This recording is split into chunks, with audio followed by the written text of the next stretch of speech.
আজকে ভিডিওটা শুরু করছি এখন ফুল 12টা বাজে, জাস্ট 12টা। তো সৃষ্টিকে স্কুল থেকে পরীক্ষা দেওয়া নিয়ে চলে আসলাম। তো এখন আমি আমার ঘরের সম্পূর্ণ কাজকর্ম করব, সকালে কাজকর্ম সব কমপ্লিট। তো এখন এই যে সব কিছু ধোয়া মোছা করবো, কারণ আজকে হচ্ছে একাদশী। তো একাদশী যেহেতু সব তো আজকে নিরামিষ হবে, সেই জন্য এই যে কিচেন রুম টুম যা আছে, এদিকটা এদিক যা আছে সব আমি ক্লিন করব। তো চলেন ক্লিন করা শুরু করি, তারপর রুম টুমও ধোয়া মোছার ব্যাপার আছে। তো বন্ধুরা চলেন আগে চুলাটা ক্লিন করি, আর এখন থেকে ভিডিওটা শুরু করতেছি। প্লিজ সবাই আমার সাথে থাকবেন, আমার পাশে থাকবেন, কেউ স্কিপ করবেন না, শুরু থেকে শেষ পর্যন্ত দেখবেন। আশা করছি একটু হলেও ভালো লাগবে।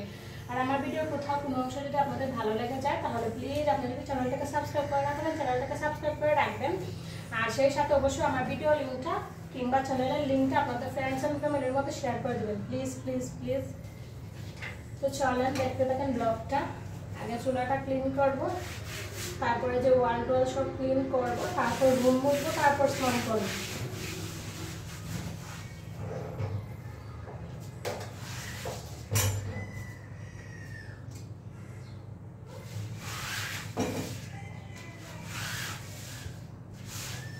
আজকে হচ্ছে একাদশী, সবাইকে জানাই একাদশীর অনেক অনেক শুভেচ্ছা। ঈশ্বরের কাছে প্রার্থনা করি ঈশ্বর যেন সবাইকে ভালো রাখে, সুস্থ রাখে, এবং আমিও আমার ফ্যামিলিকেও যেন খুব ভালো রাখে, সুস্থ রাখে।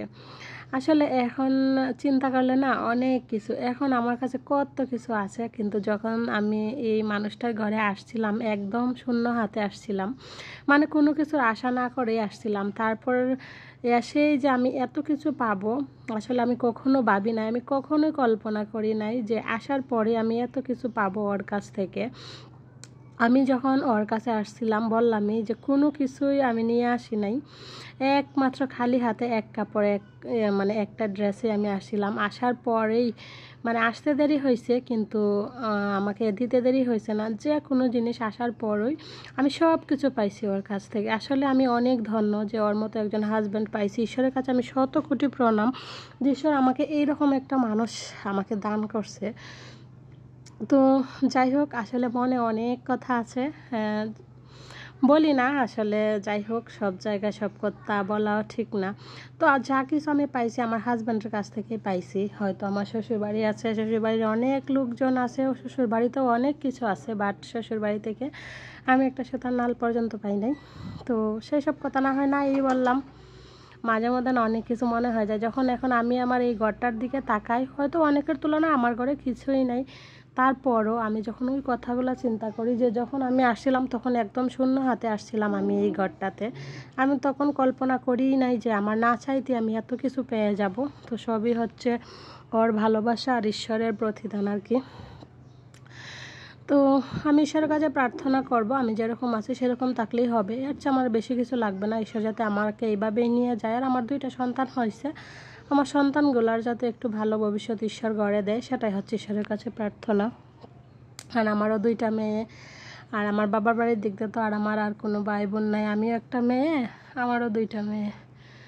তো যাই হোক, আপনাদের সাথে অনেক কথাই বলে ফেললাম। তো চলেন এবার সংসারের কথায় ফিরে আসি। তো দেখলেন এই কিচেন রুম একদম খুব সুন্দর ডিপ ক্লিন করে নিলাম, করে নিয়েই তো সম্পূর্ণ রুম টুম আমি একবারে ঝাড়ু বলতেছি, মোছা টুচা দিয়ে স্নান টান করে চলে আসছি। আয়সা অফ ক্যামেরাতে পূজাটা দিয়ে নিলাম। এবার মানে সবগুলা ঘরে প্রদীপ দেখিয়ে নেব, ধূপ টুপ দেখিয়ে নেব। আর আজকে যেহেতু একাদশী সেই জন্য শাড়ি পরছি, আর দেখেন শাড়ি পরাতে আমাকে বউ বউ লাগতেছে না। আমার মেয়ে আমাকে বলতেছে, মা আজকে না তোমাকে বউ বউ লাগতেছে, আর তোমাকে আজকে সুন্দরও লাগতেছে, এরকম বলতেছে। তো যাই হোক, লাস্ট পর্যন্ত আসলে আমি শাড়িটা রাখতে পারি নাই। শাড়ি পরে যে রান্নাঘরে গেছি, রান্না বসাইছি, তারপরে দেখি এত পরিমাণে গরম লাগতেছে, এত পরিমাণে গরম লাগতেছে কি বলবো।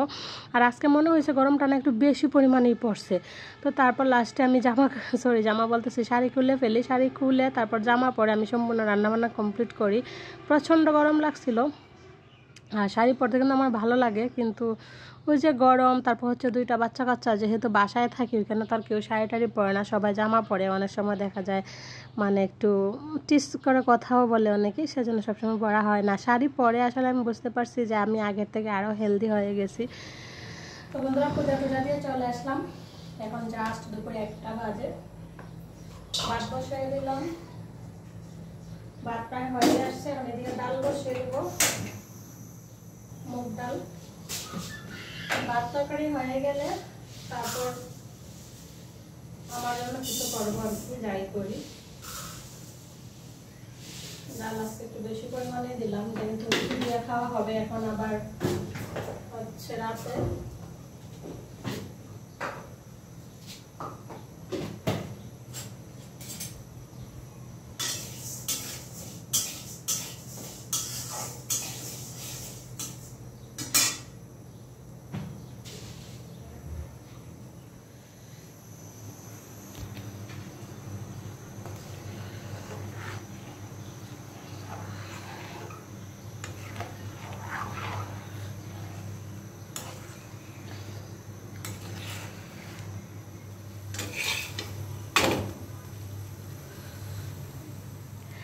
ডাল ভাত হয়ে গেছে, তার সাথে টমেটোর একটু চাটনি করছিলাম, সেটাও হয়ে গেছে। এখন রুটিও করে নিছি। এখন শুধু এই যে পটল ভাজাগুলো করব, পটল ভাজাগুলো করা হয়ে গেলে ওদেরকে ভাত দিয়ে দিব আর আমি রুটি খাবো আর কি। তো এদিকে দেখি ওরা দুই বোনে এই যে ট্যাঙ্ক গুলতেছে আর কি। আর তারপর আমি বললাম যে 2টা লেবু দাও, লেবু দিলে একটু ভালো লাগবে। তো এই যে দেখেন একটা লেবুও দিয়ে দিলাম।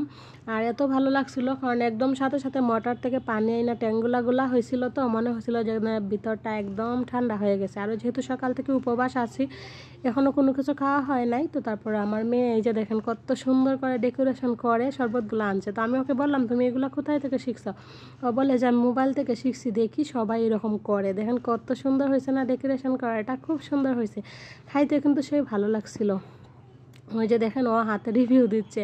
তো যাই হোক, তারপরে ওদেরকে ভাত দিয়ে দিলাম, ওরা ভাত খাইছে, রুটিও দিয়েছিলাম, রুটিও খাইছে। তারপরে যে আমি একটা রুটি, তারপর টমেটোর চাটনি, ডাল, তার সাথে হচ্ছে পটলের বড়া, আর যেটা আমার লাগবেই মরিচ, সেগুলো নিয়ে খাওয়া দাওয়া করে নিলাম। এখন চলে আসলাম বিকালবেলা একটু বাহিরে।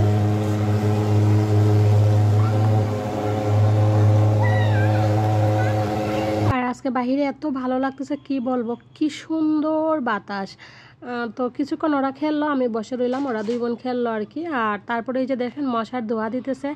আর তো ভাবলাম একটু ক্যামেরা করি, এত সুন্দর লাগতেছে। মানে আমরা অনেক সময় ছবিতে দেখি না যে এরকম ধোয়া থেকে একটা হিরো বা হিরোইন বেরিয়ে আসে গাড়ি নিয়ে, তারপর দেখা যায় যে আগুন লাগার দৃশ্য, মানে এইরকম দৃশ্যগুলো কিন্তু খুব ভালো লাগে। তারপর আমি একটু ভিডিও করছি, এত ভালো লাগতেছে আর কি দৃশ্যটা সরাসরি দেখে, মানে বোঝানোর মতো না।